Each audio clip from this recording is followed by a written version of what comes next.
Yo, yo, yo, it is a good Friday evening. Welcome to BFTS, Best Friends Talking Sports, or it could be the best friends talk show ever. We'll let you decide. I'm Recce here with my lovely co-host, AJ Combs. Hey, y'all. Happy Friday. Happy homecoming.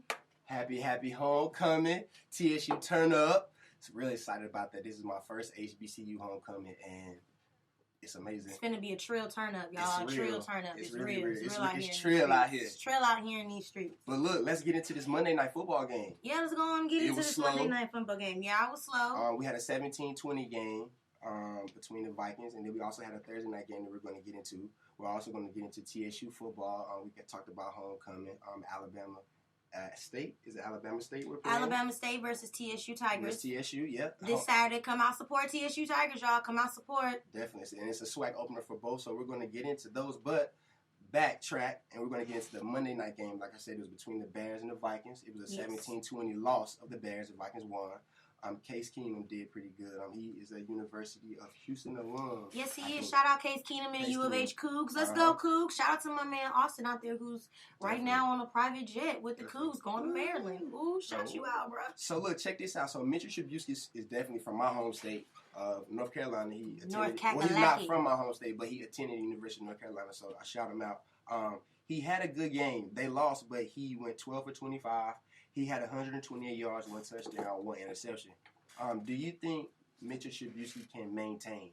Yes, Mitchell Trubisky showed very good poise, even especially through preseason. Mitchell Trubisky showed very great poise through the game.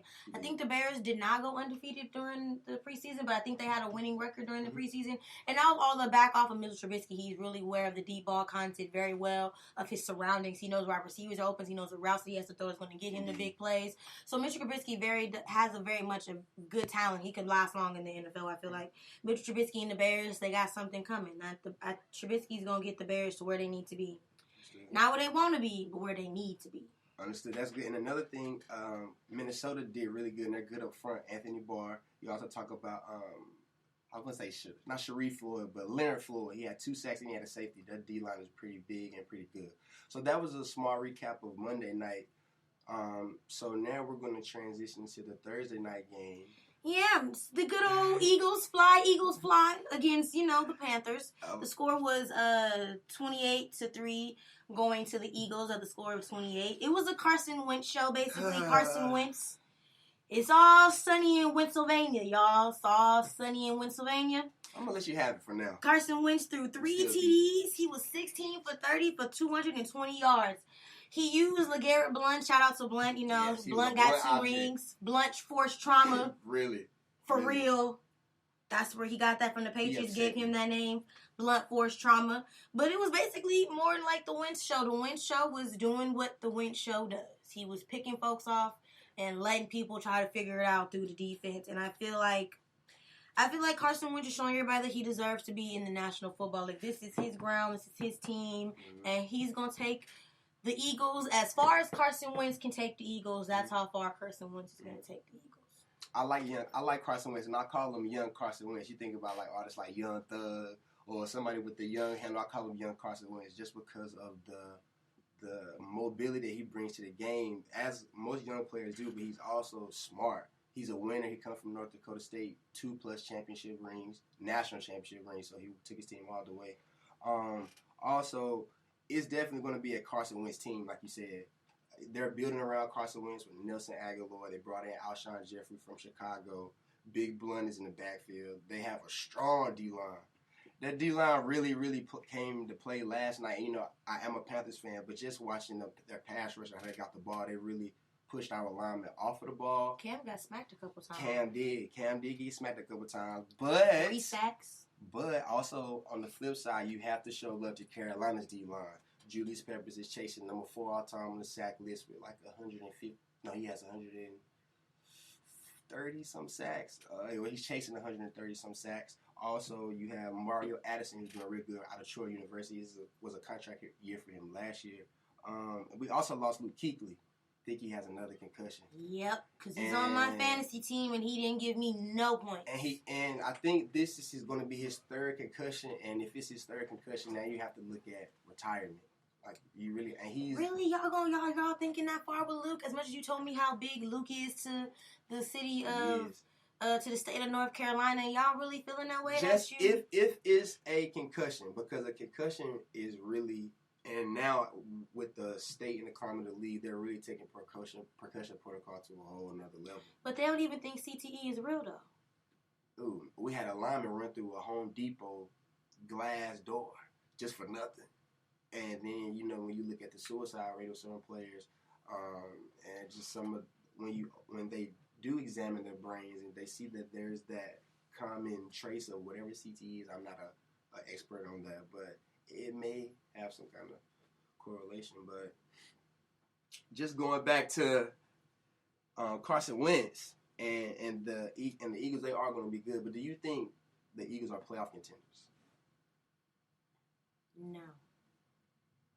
I don't believe in the Eagles like I believe in Eli.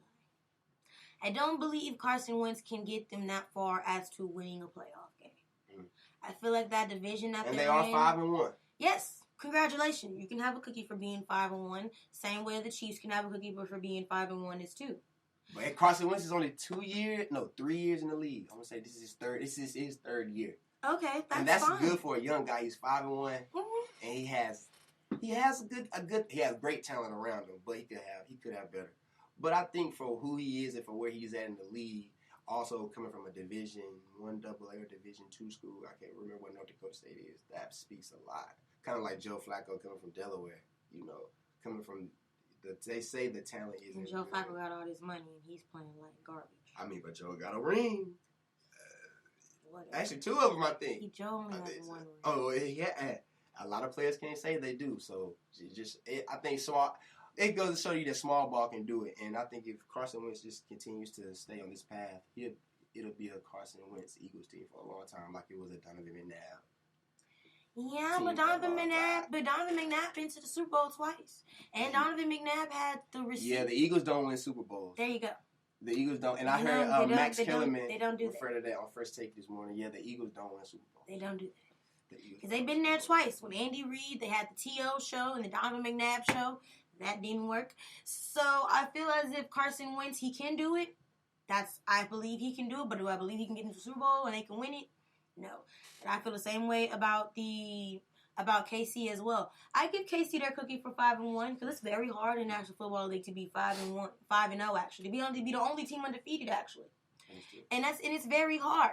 I give you your cookie, but your playoff history against players and opponents who have won playoff games, it doesn't really shock me. That's understood. So now on the flip side, do you think Carolina can bounce back? So Cam, amidst going through the things with the women and going through the things, losing his endorsements and blah, blah, blah with the reporter, he did end up having... Speaking of that, as a woman, I feel like I should speak on that.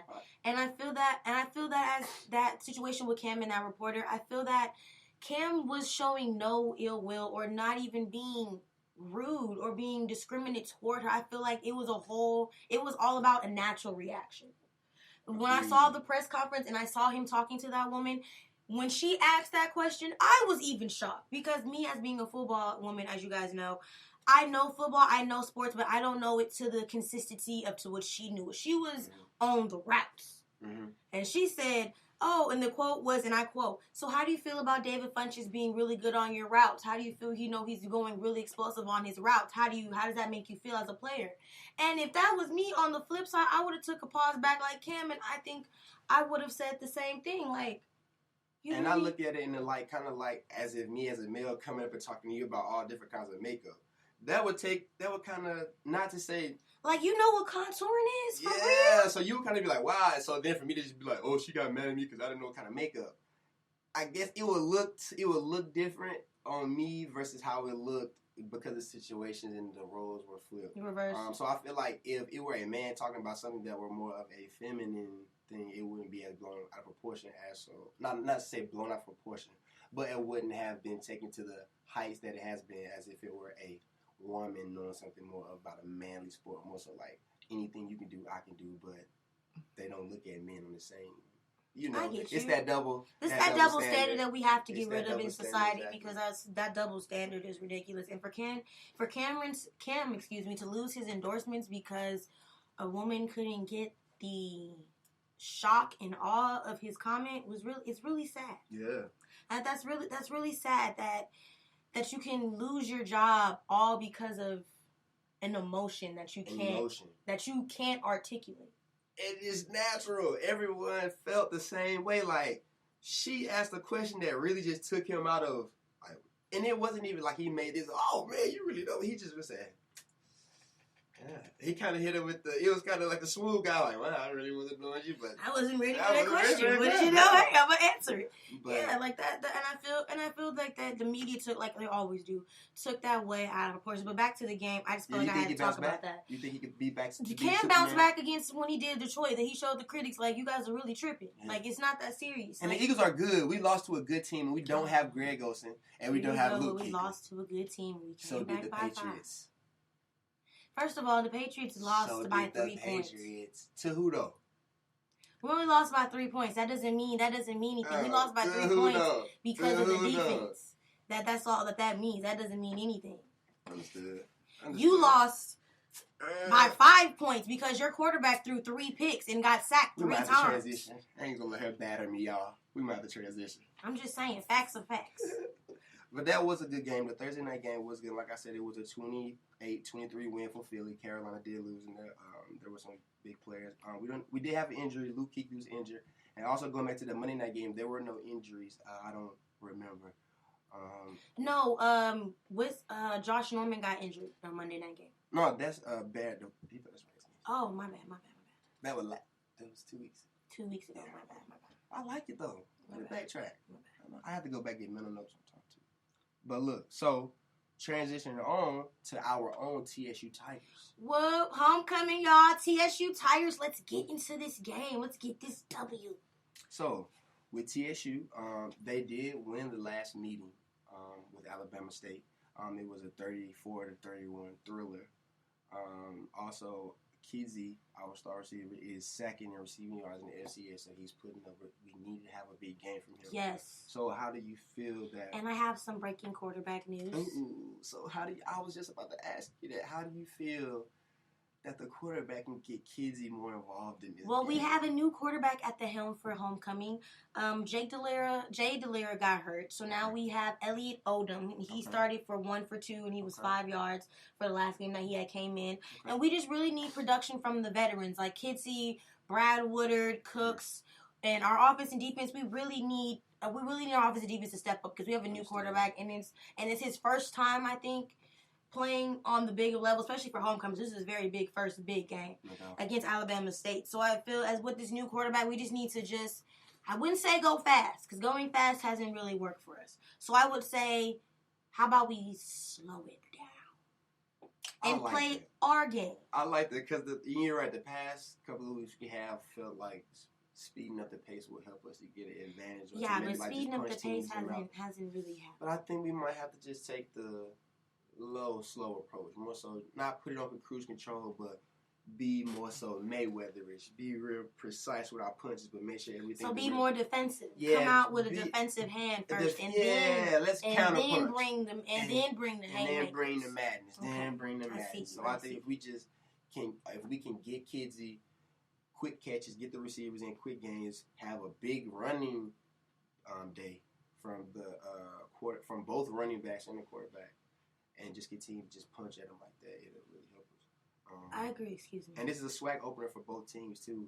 Both teams are TSU is 0-6 and ASU is 0-4. 0-5. 0-5, I'm sorry.